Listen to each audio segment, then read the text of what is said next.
Good morning. ప్రభువైన యేసుక్రీస్తు నామంలో ఈ ఉదయకాలపు శుభవందనాలు మీ అందరికీ తెలియచెప్తున్నాను. ఎలాగున్నారమ్మా? బాగున్నారు అందరూ? మంచిది. మరి ఎందుకో ఈ సీజన్ ఏమో కానీ అందరు పాపం చాలామంది ఫోన్లు చేస్తున్నారు. అమ్మ మాకు బాగాలేదు, అక్క మాకు బాగాలేదు, మమ్మీ మాకు మా పిల్లలకి బాగాలేదు, అందరూ బాగాలేదని చెప్తున్నారు. నిజమే.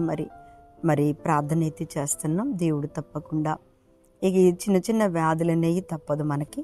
నిజంగా దేవుని బిడ్డలారా, వాటి నుంచి దేవుడే మనల్ని తప్పిస్తాడు. నాకు కూడా ఎప్పుడు ఏదో ఒకటి వస్తూనే ఉంది. అయినా మనం దేవుని సన్నిధి నుంచి ప్రార్థన చేస్తూనే ఉన్నాం. ప్రభువే మనకి తోడుగా ఉన్నాడు. దేవునికి స్తోత్రం. మీ ఇంట్లో అందరూ బాగున్నారమ్మా? ఎవరైనా అనారోగ్యంగా ఉన్నారా? ఎవరైనా సిక్ అయి ఉన్నారా? లేకపోతే ఏదైనా బాధ, శోధన మీ ఇంట్లో ఏదైనా సంభవించిందా? మేము ఖచ్చితంగా మీకోసం మాకు తెలియచెప్పినట్టయితే నాకు ఖచ్చితంగా నేను మీకోసం ప్రార్థన చేస్తానమ్మా. దేవునికి మహిమ కలుగును గాక. స్తోత్రం. హల్లెలూయా. మీకోసం బాధపడకండి. ప్రతి ఉదయ కాలమున, ప్రతి మధ్యాహ్నమున, ప్రతి సాయంత్రం కాలమున మీకోసం ప్రార్థన చేస్తున్నాము. నేను చేస్తున్నాను, మా సంఘ బిడ్డలు చేస్తున్నారు. ఉపవాసం ఉన్న కొంతమందికి చెప్పాను, వారి ఇళ్లలో విజ్ఞాపనలు చేస్తూ కూడా మన సంఘ కుటుంబాలందరి కోసం విజ్ఞాపనలు చేస్తారు. ఓకేనా? మంచిది. దేవునికి స్తోత్రం. వాగ్దానం కోసం ఎదురు చూస్తూ మరి ఎంతో నన్ను ప్రేమించి మరి వాక్యం చూస్తూ వాగ్దానం కోసం ఎదురు చూస్తున్న మీ అందరి జీవితాల్లో ప్రభు ఈరోజు మనందరికీ ఏ వాగ్దానం ఇస్తారో చూద్దాం. దేవునికి స్తోత్రం. దేవుడు ఎన్నుకున్న వారి మీదకి పరిశుద్ధాత్మ ఎంత అద్భుతంగా ఉంటుందో దురాత్మ కూడా అంత బాగా పనిచేస్తుందట.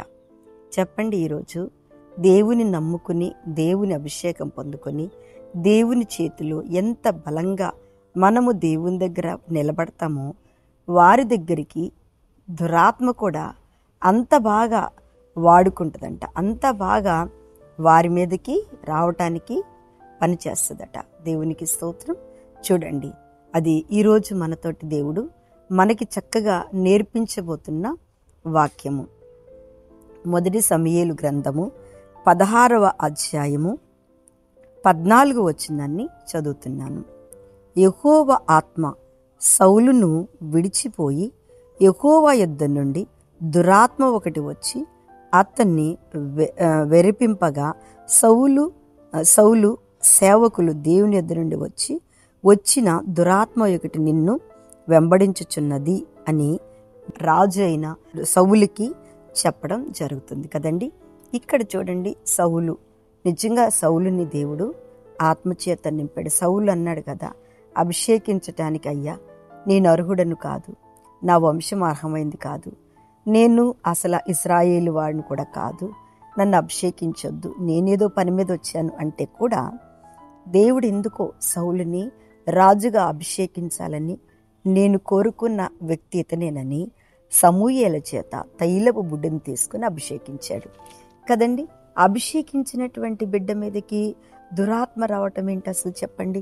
ఈ రోజులంటే మనం అభిషేకించుకుంటున్నాం, కానీ దేవుడు సేవకుని చేత అభిషేకించిన సౌలు మీదకి దురాత్మ రావటానికి గల కారణం ఏంటి కదండి? అందరూ గ్రహించారు.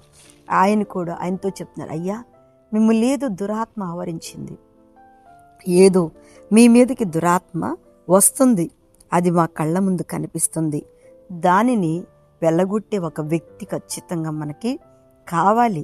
అయ్యా మీరు అనుమతిస్తే మంచి వాయిద్యములు వాయిస్తూ సితారను వాయిస్తూ మంచిగా ఆ దురాత్మను వెళ్ళగొట్టే వ్యక్తిని మేము తీసుకొస్తాం అని రాజు దగ్గర పర్మిషన్ తీసుకున్నారు. దేవునికే మహిమ కలుగును గాక. ఈ దురాత్మలు పోవాలి అంటే దేవుని యొక్క అభిషేకం ఉన్నవారికి పోవాలి. రెండోది ఏంటంటే, అభిషేకించబడిన వ్యక్తికి దురాత్మ రాకూడదు కదండి. అభిషేకించిన వారు ఎట్లుంటారు? దేవుడు అభిషేకించిన వారు ఒక ప్రవక్త చేత, చాలా సేవకు సమర్పించుకున్న ప్రవక్త చేత అభిషేకించబడిన తర్వాత వారి మీదకి దురాత్మ అసలుకి రాకూడదు కదా. ఈ రోజుల్లో కూడా చాలామందికి అభిషేకించబడుతున్నారు, ప్రార్థన చేస్తున్నారు, దేవుని బిడ్డలుగా మారుతున్నారు, చాలా సువార్త చేస్తున్నారు, కానీ అప్పుడప్పుడు వాళ్ళ మీదకి దురాత్మ ప్రవేశిస్తుంది. దేవునికి స్తోత్రం. హల్లెలూయా. ఏం ప్రవేశిస్తుందంట? దురాత్మ ప్రవేశిస్తుంది. అవును దేవుని బిడ్డలారా, నిశ్చయముగా. కానీ దురాత్మ ప్రవేశించడానికి గల కారణం ఏంటంటే, సమూయేలు ఒక లక్షణం ఏంటంటే, దావీదు మీద ఈర్ష్యాభావం వచ్చినప్పుడల్లా ఏమొస్తుందంటే దురాత్మ వచ్చి మాట్లాడుతుంది కదండి. కదా, దేవునికి స్తోత్రం కదా.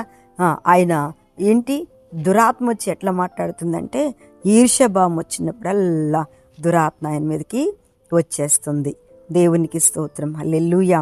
అయితే 18లో చిత్తగించుము, బెత్లెహేమీయుడైన యెషయా యొక్క కుమారుల్లో ఒకరిని చూచితిని. అతడు చమత్కారంగా వాయించగలడు. అతడు బహు సూర్యుడు, యుద్ధశాలి, మాట నేర్పరి, రూపస్సేయున్నాడు. మరియు యెహోవా వానికి తోడుగా ఉన్నాడు. అసలు సౌలు కూడా దేవుడు తోడుగానే ఉన్నాడు కదండి. తోడుగా ఉన్నప్పటికీ కూడా దావీదు మీదే దురాత్మ. నిజమే చూడండి, అసలు దావీదు మీదే దురాత్మతో ఈర్ష్యపడితే ఆ దావీదుని తీసుకొచ్చి దురాత్మను ఎల్లగొట్టించమని ఆయన చేతిలో ఉన్న వాళ్ళు చెప్తున్నారు. నిజంగా ఈ మాట ఆయన వస్తే నా దురాత్మ వెళ్ళింది. చూసారండి, మనం అందుకని ఎవ్వరి మీద కూడా మనం ఈర్ష్య పడకూడదు. మనకున్న అభిషేకాన్ని మనం కాపాడుకోవాలి, మనకున్నటువంటి ఆత్మను కాపాడుకోవాలి. నిజంగా ఎవరిని మనం దూషిస్తామో నిజంగా వారి ముందే దేవుడు మనల్ని ఏం చేస్తాడట, తలదించేవారిగా చేస్తాడు. అందుకే నీ వాక్యం వింటున్న దేవుని బిడ్డలారా, నీతో దేవుడు మాట్లాడుతున్నాడు ఏంటో తెలుసా? మనం ఎవ్వరి మీద కూడా ఈర్ష్య పడొద్దు, ఎవ్వరి మీద కూడా మనం లెగొద్దు. అప్పుడే దేవుడు మనల్ని మంచిగా దీవిస్తాడు.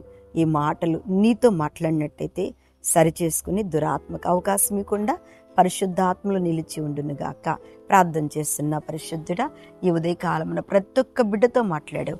ప్రతి ఒక్కరిని దీవించండి, వారికి తోడుగా ఉండండి.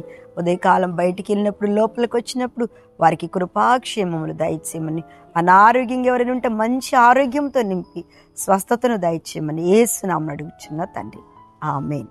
ప్రైజ్ లార్డ్ అమ్మ. దేవుడు మిమ్మల్ని దీవించునుగాక. ఆమేన్.